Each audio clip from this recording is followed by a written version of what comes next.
The year is 1991. The world watches, breathless, as a giant crumbles. The Soviet Union, a superpower that once stood toe-to-toe with the West, collapses under the weight of its own contradictions. It's a seismic event, one that will redefine the geopolitical landscape and usher in a new era. This is not just the fall of an empire, it is the seeming triumph of an idea: capitalism. For decades, the world had been cleaved in two. On one side stood the capitalist West, championing free markets and individual liberty. On the other, the communist East, advocating for a socialist utopia, a workers' paradise. This ideological struggle, known as the Cold War, shaped everything from global politics to everyday life.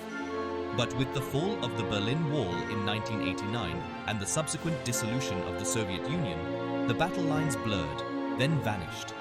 Capitalism, no longer constrained by a powerful ideological rival, becomes the dominant force shaping the world. From the ruins of the Soviet Empire, a new world order emerges, one where the free market reigns supreme. But this victory, as we shall see, is not without its costs.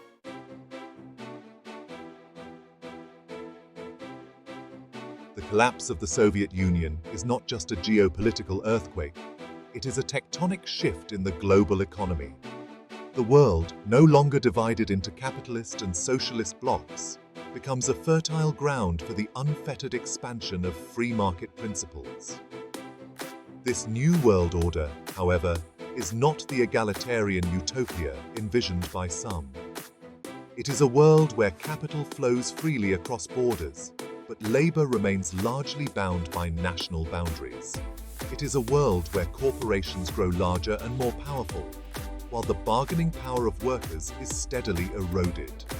Neoliberalism, a form of capitalism that emphasizes deregulation, privatization, and free trade, becomes the dominant economic doctrine of this new era. Its proponents argue that these policies will unleash unprecedented economic growth, benefiting everyone. And indeed, the global economy experiences a period of sustained growth in the years following the Soviet collapse. But this growth is not evenly distributed. The gap between the haves and the have-nots widens, both within and between nations. The fall of the Soviet Union marks the beginning of a new phase in the evolution of capitalism, one where the social contract between capital and labor, already fraying, begins to unravel at an alarming pace. The absence of a countervailing force, a viable alternative to capitalism, has profound consequences. It allows a more rapacious form of capitalism to take hold, one where profits are prioritized over people, and where the pursuit of shareholder value trumps all other considerations.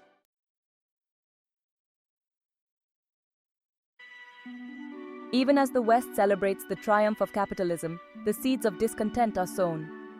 The unfettered expansion of free market capitalism, while bringing about undeniable economic growth, also creates winners and losers on a scale never seen before.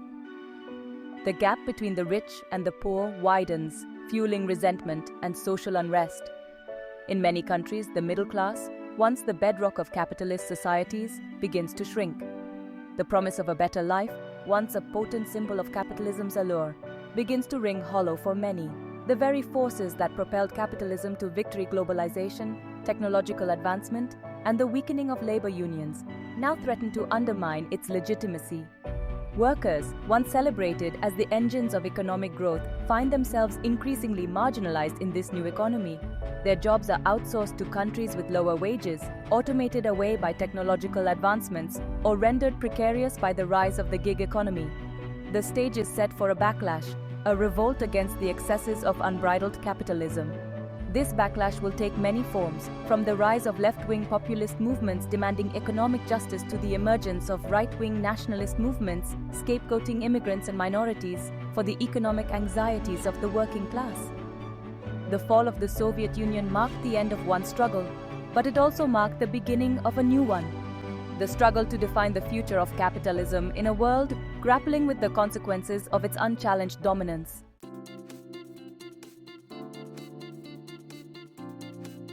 Section 2. Neoliberalism's Global Ascendance. The Unfettered Market Unleashed. The the fall of the Berlin Wall did not just signal the end of the Cold War, it marked the beginning of a new economic order.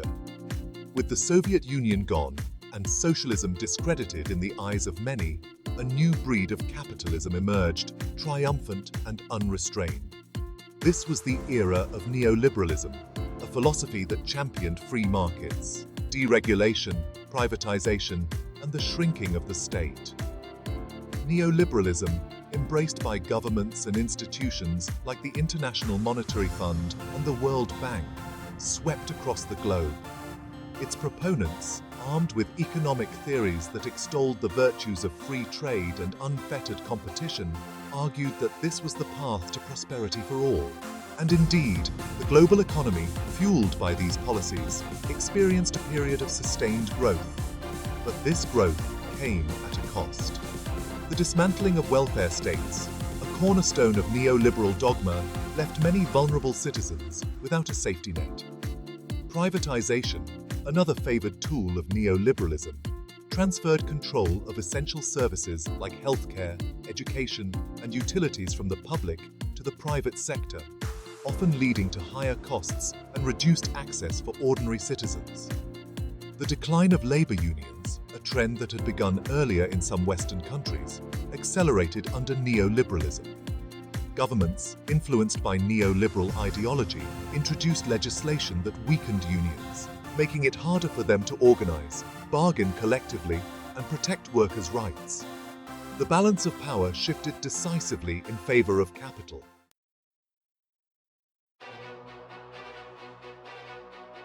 Section 3. The NRMA case, the privatization of cooperatives. The relentless march of neoliberalism, however, was not confined to dismantling traditional public institutions. It also targeted a different kind of economic organization, one that offered an alternative to the traditional capitalist model, cooperatives. The NRMA, an Australian motoring and insurance cooperative, provides a compelling case study of this phenomenon. Cooperatives, like the NRMA, are unique entities, owned and controlled by their members, be they customers, employees, or residents. Cooperatives operate on a different set of principles than traditional corporations. Their primary goal is not to maximize profits for shareholders, but to serve the needs of their members. Decisions are made democratically, with each member having an equal voice regardless of their economic stake. The NRMA, founded in 1920, had grown into a large and successful cooperative, providing a range of services to its members at competitive prices. But its cooperative structure, once a source of strength and member loyalty, became a target in the neoliberal era. The logic of neoliberalism, which viewed privatization as a panacea for economic ills, did not distinguish between state-owned enterprises and member-owned cooperatives. In the early 1990s, a campaign was launched to privatize the NRMA. Proponents of privatization argued that it would make the organization more efficient, more competitive, and more responsive to market forces. They promised members that they would benefit from share ownership in a publicly listed company. Opponents, however, argued that privatization would destroy the cooperative ethos of the NRMA, prioritizing profits over members' interests. The NRMA case became a battleground for the soul of capitalism. It was a clash between two competing visions, one that saw privatization as a means to unleash market forces and drive economic growth, and another that believed in the power of cooperatives to provide essential services, empower members, and offer an alternative to the dominance of shareholder capitalism.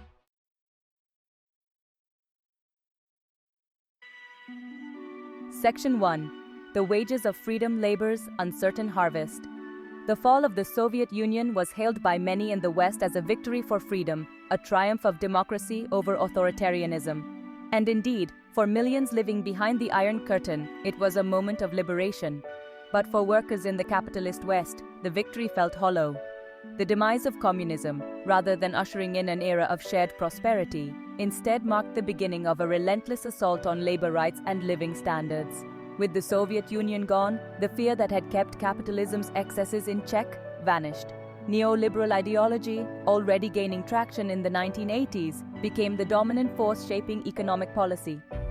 Deregulation, privatization, and the weakening of labor unions became the order of the day, all in the name of efficiency and competitiveness. Workers, once considered vital contributors to economic growth, were increasingly viewed as expendable cogs in the globalized marketplace. Their jobs were shipped overseas to countries with lower wages and weaker labor protections. Those who managed to hold on to their jobs faced stagnant wages, reduced benefits, and increasingly precarious employment conditions. The social contract, that unwritten agreement between capital and labor that had underpinned the post-war economic boom, was torn asunder. Workers, stripped of their bargaining power, found themselves on the losing end of a system that seemed rigged against them. The promise of a better life, once a potent symbol of capitalism's allure, began to ring hollow for millions.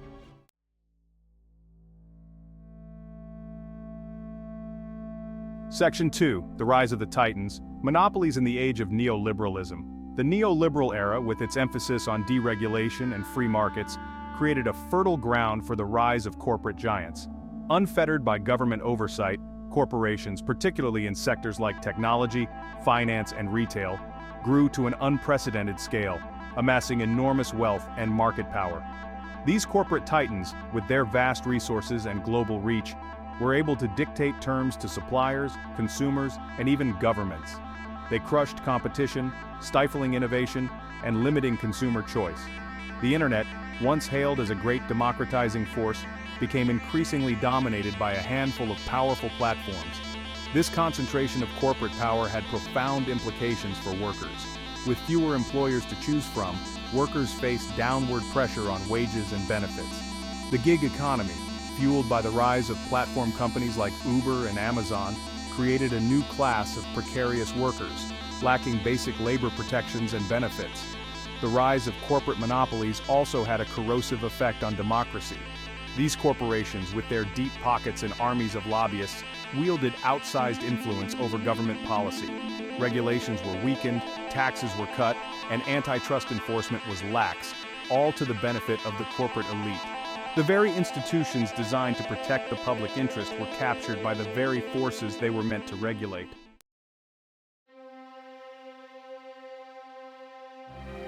Section 3. A World Divided. The Widening Chasm of Inequality. The neoliberal experiment, while undoubtedly generating significant economic growth, also produced a dramatic increase in income and wealth inequality.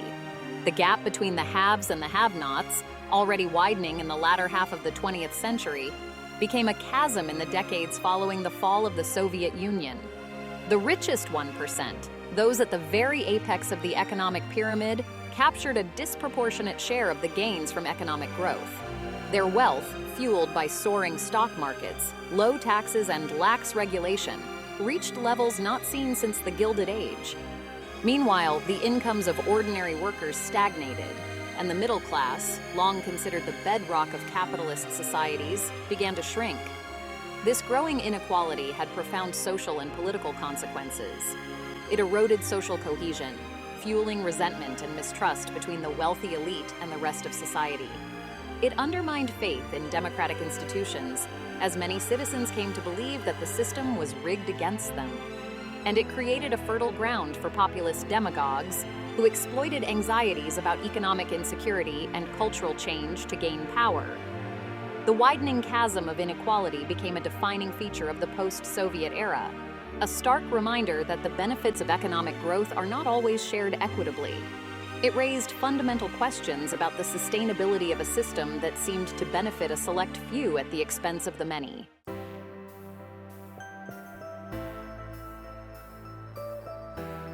Section 1.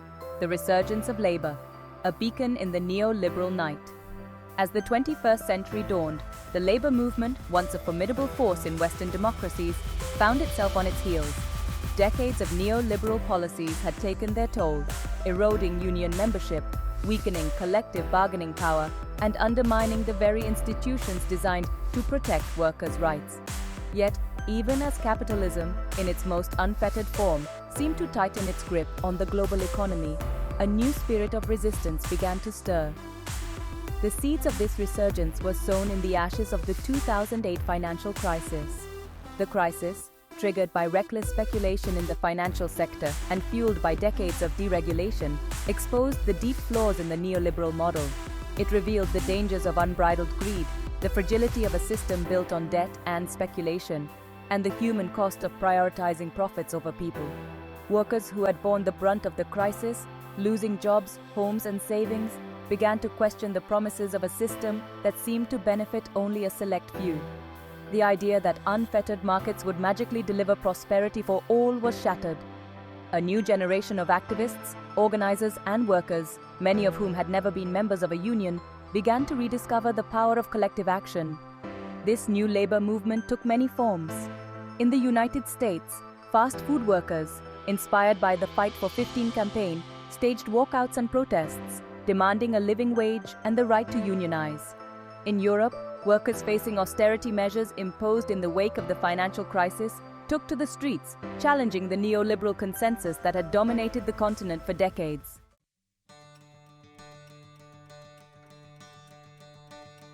The election of Joe Biden as President of the United States in 2020, while not solely a product of this resurgent labor movement, nonetheless signaled a potential turning point in the battle for workers' rights. Biden, who had campaigned on a platform of rebuilding the middle class and strengthening unions, came into office promising a dramatic shift from the pro-corporate policies of his predecessor. The Biden administration's commitment to labor was evident from the outset. Biden appointed pro-union officials to key positions in his administration, including Marty Walsh, a former union leader, as labor secretary. He reversed many of the anti-labor policies of the Trump administration, such as executive orders that had weakened federal employee unions and limited collective bargaining rights.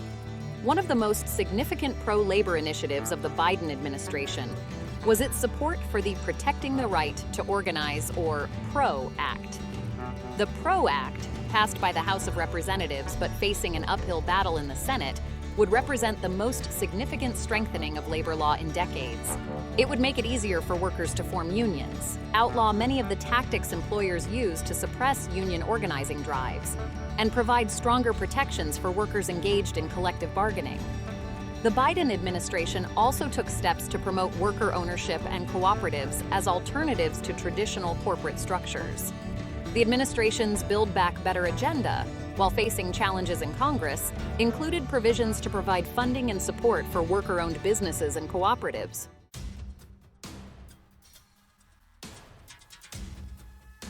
The resurgence of labor activism and the pro-union stance of the Biden administration did not go unchallenged. A powerful backlash, fueled by corporate interests, right-wing media, and populist politicians, emerged to counter the growing influence of organized labor.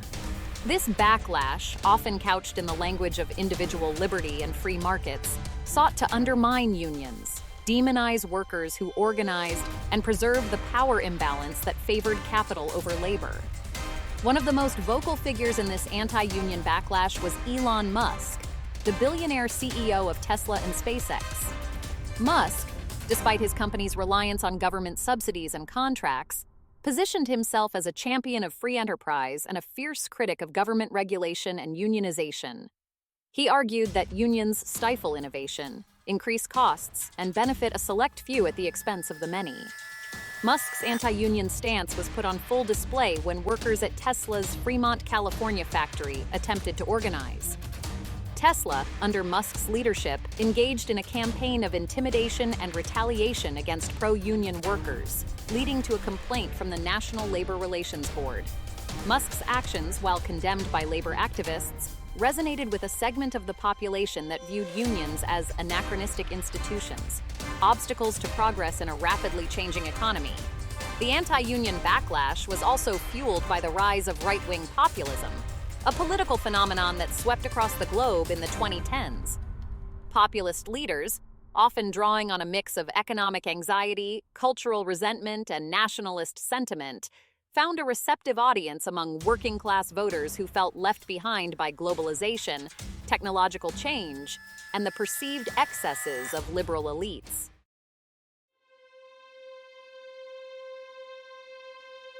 Right-wing populists, despite their often contradictory policy positions, proved incredibly adept at tapping into the anxieties of a working class, grappling with the profound economic and social transformations of the late 20th and early 21st centuries.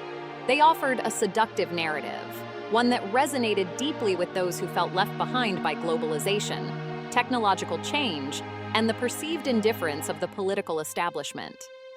Central to this narrative was the idea of a lost golden age, a time when manufacturing jobs were plentiful, unions were strong, and communities were bound by shared prosperity. This nostalgic vision, often tinged with racial and cultural undertones, painted a stark contrast to the present, a present characterized by economic insecurity, cultural change, and the decline of traditional industries. Right-wing populists, skillfully exploiting this sense of loss and nostalgia, promised to turn back the clock, to make America great again, as Donald Trump famously declared. They pledged to bring back manufacturing jobs, renegotiate trade deals, and put America first, resonating with those who felt that their country had lost its way in a world of global competition and shifting demographics.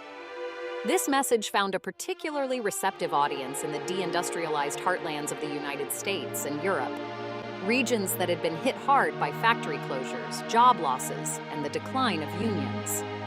For many in these communities, the promise of a return to a bygone era of industrial might and economic security, however unrealistic, proved irresistible.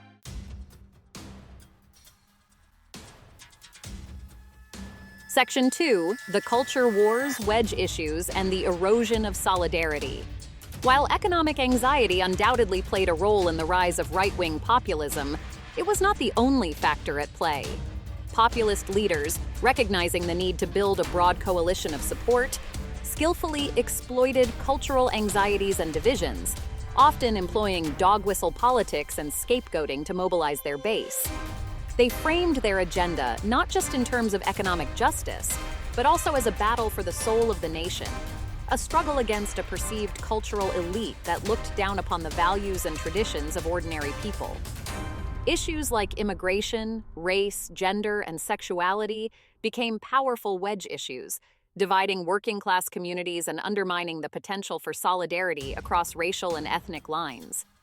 Right-wing populists, often employing rhetoric that bordered on xenophobic and nationalistic, stoked fears about cultural change, framing immigrants as a threat to jobs, national identity, and even public safety.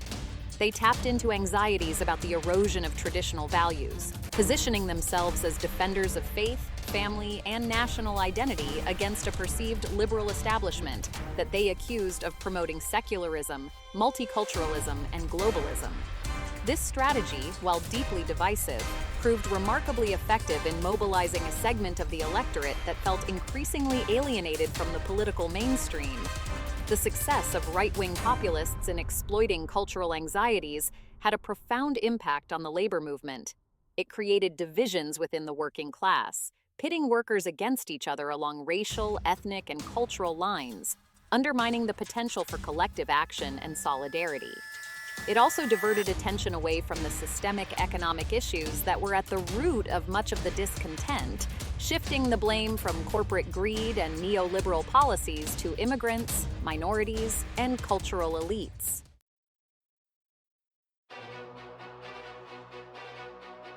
The fall of the Soviet Union marked a pivotal moment in human history, but it did not signal the end of history, as some had prematurely declared.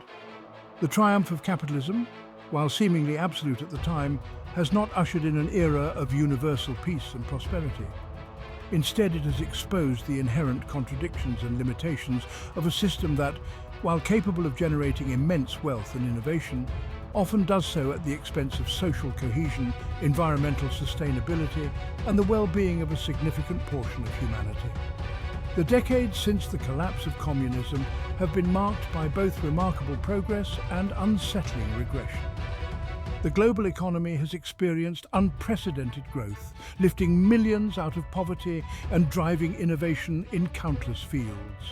Yet this progress has been unevenly distributed, exacerbating inequality both within and between nations.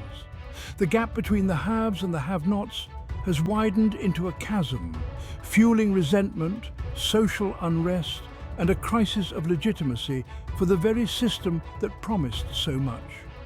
The unfettered capitalism that emerged from the ashes of the Cold War has proven to be both a dynamic engine of growth and a destructive force, capable of undermining the very foundations of a just and sustainable society. The neoliberal experiment, while delivering impressive economic gains, has also unleashed forces, unchecked corporate power, rampant consumerism, and a relentless pursuit of short-term profits that now threaten the planet and its inhabitants.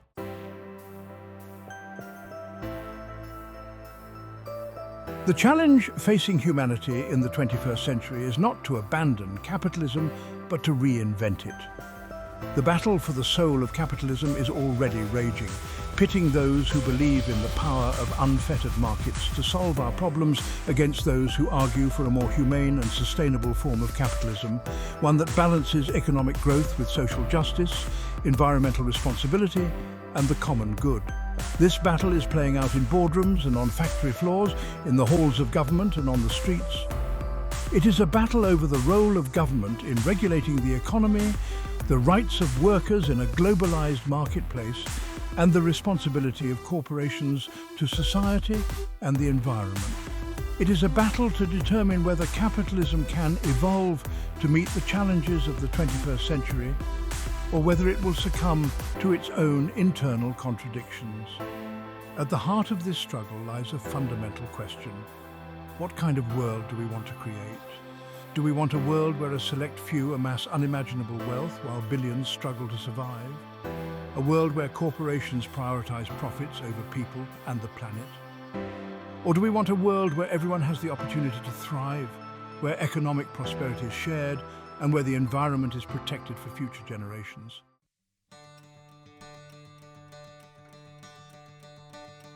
The future of capitalism, and indeed the future of humanity, depends on our ability to forge a new social contract, one that recognizes the interconnectedness of our economic, social, and environmental systems. This new social contract must be grounded in the principles of equity, sustainability, and shared responsibility. It requires rethinking the role of government, moving beyond the tired debates between big government and small government to embrace a more nuanced understanding of the state's role in promoting the common good. Governments must act as regulators, ensuring that markets serve the interests of all citizens, not just the wealthy and powerful.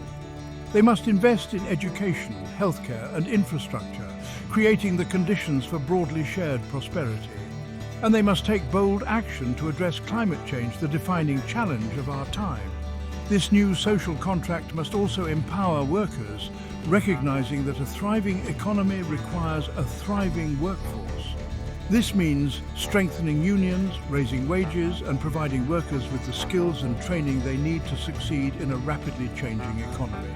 It also means creating a more equitable distribution of wealth, ensuring that the benefits of economic growth are shared more widely.